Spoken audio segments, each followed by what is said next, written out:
From the News Channel 5 Network, this is OpenLine.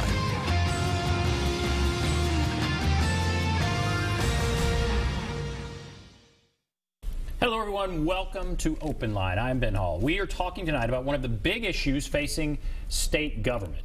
There is discussion about whether to privatize many state buildings, basically all state buildings, and state parks, portions or aspects of state parks. Governor Haslam is at least studying the idea. He's exploring the idea. There's been a great deal of reporting on this by investigative reporter Phil Williams. We'll show some of the work that he has done. And it's certainly a time in which state employees are expressing concerns about where things are going. We are happy to have with us from the Tennessee State Employees Association, Randy Stamps. Randy, thank you for being with us. I'm glad to be here. So how concerned are state employees? Kind of what are their thoughts at this point? Well, they're very concerned because this is a wide-ranging effort that's at least being studied, and we've gotten mixed signals from this administration as to whether or not how serious they are about moving forward, or if they're committed to it, or they're actually going to give it a fair review. So I think a lot of it is just there's so many questions because there was virtually no discussion about this ahead of time with legislative members or with the state employees that will be affected. Your understanding, I laid it out a little bit. What's your understanding of what is being discussed and what's at stake?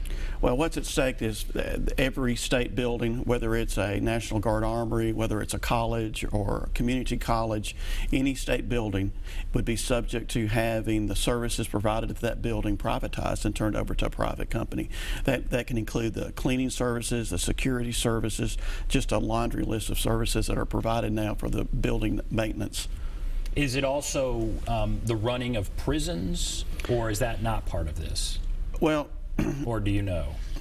Well, I do know. This specifically only deals with the maintenance of those prison facilities, but we have already, for all practical purposes, made a public policy decision in this state that we're not going to build any more prisons, apparently, because the Commissioner of Corrections contracted with Trousdale County, who in turn contracted with CCA to house almost 3,000 prisoners in Trousdale. That facility will open up in January, and so that's a separate contract really that's going on for the prisons. So this administration loves to privatize.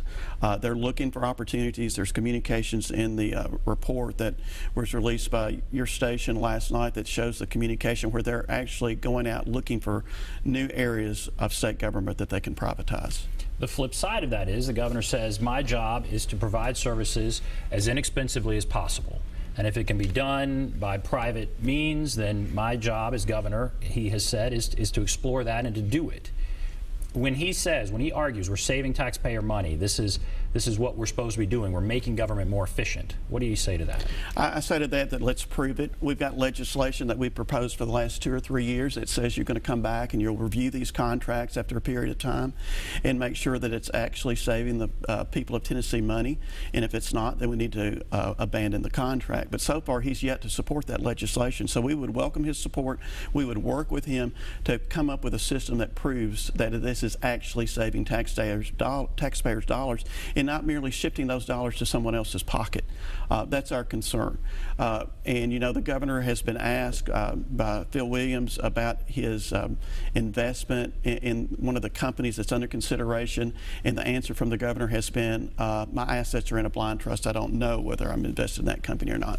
So that's troubling too. We want more legislative review of these matters.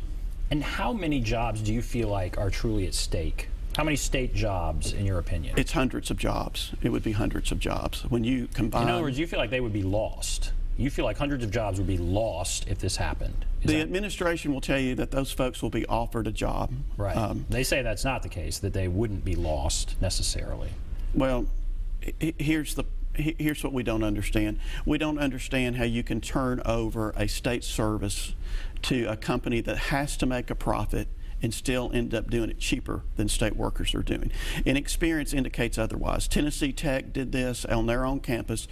They turned over the custodial services about 5 years ago, and just a few years later, they abandoned that contract because it was proven they were not saving money, and they went back to using state workers.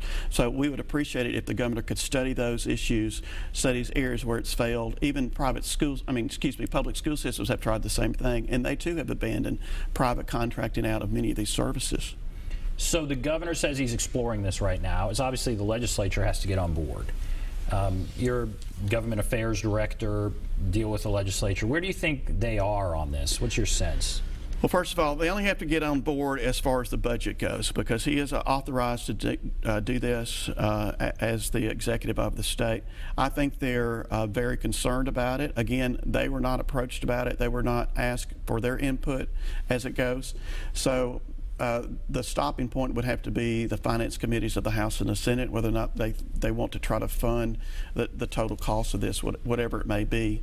And again, I believe they're reluctant just for the reasons that I've stated. They're concerned about it. Concerned.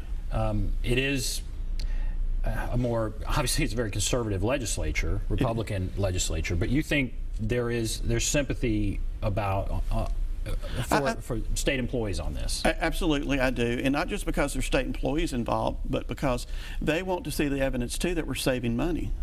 And again, this administration has refused to go along with that concept. So, and in fact, they've tried to avoid legislative review, and the prison contract is a prime example of that. They could have taken that prison contract through fiscal review. That was not prohibited. It wasn't required by law. But if they truly wanted legislative input on these matters, they could have done it that way. So I think that's a concern of legislators right now. And I think they are concerned, too, that there's some services you just don't need to contract out, that you can't do it cheaper than state government is doing and still have a company out there making a profit. Something's got to give. Either the service isn't quite up to par, and of course I'm sure the administration would say that they're going to save some money on salaries and benefits, but again, do you still get the same level of service back from those folks that you're paying less money and giving less benefits to? And in the end, that is an argument that has to be sold to the entire state, right? The average taxpayer has to feel as though they are not benefiting from this. Right. And it's whether it's services or whatever, that's what I guess are saving money. It'll be sold as it saves money, this is the right thing to do, the services won't go down, but you're not sure about that. I'm not at all sure about that. And again, we've had an opportunity for the last 2 years to have legislation that he could have supported to prove his point, and they've chosen not to support that legislation. So that's our concern. All right, let's go to Lucy on line 1. Hello, Lucy. Hey, listen, I've got 3 questions. First, I want to ask this before I ask my next two. To the gentleman there, is Correction Corporation of America a Wall Street publicly traded company? Yes, it is. Okay, and my next question is, I've already forgot my questions, but my next question is about the, I was just wondering, the Tennessee employment security people who, years ago, 30, 40 years ago, used to look in the newspaper for a job, and eventually the state employment security start taking a lot of those job postings, and you go to the state employment service to look for jobs. I'm just wondering, here's my second question, and then I'll ask my third and I'll hang up. I'm wondering, is the state now kind of like going towards giving Goodwill Industries those jobs? And my third question is, about 5 years ago, a bunch of people from the state legislature, some Democrats also, went to Turkey to visit this Turkish Islam Aman. He's an imam, I can't pronounce it right. He had been running charter schools for years and took over a lot of schools in California, and they're looking about, turning, this Tennessee schools over to charter schools to privatize them. And once they came back, all of a sudden you start hearing charter schools in the news. So I was wondering about that, and I'll hang up. Thank you. Okay. The second question, charter schools, I think that's been in the discussion all over the country for a long time.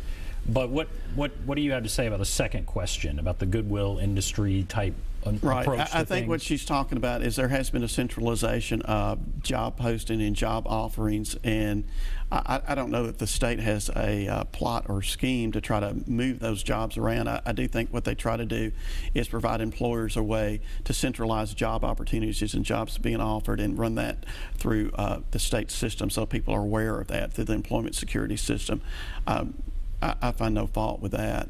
I'm not real sure about the linkage to the goodwill industries. Right. I wasn't sure about her question on that. As far as just what has happened over the last few years, as far as just the number of state employees, what have we seen? We're down several hundred state employees since Governor Haslam came into office.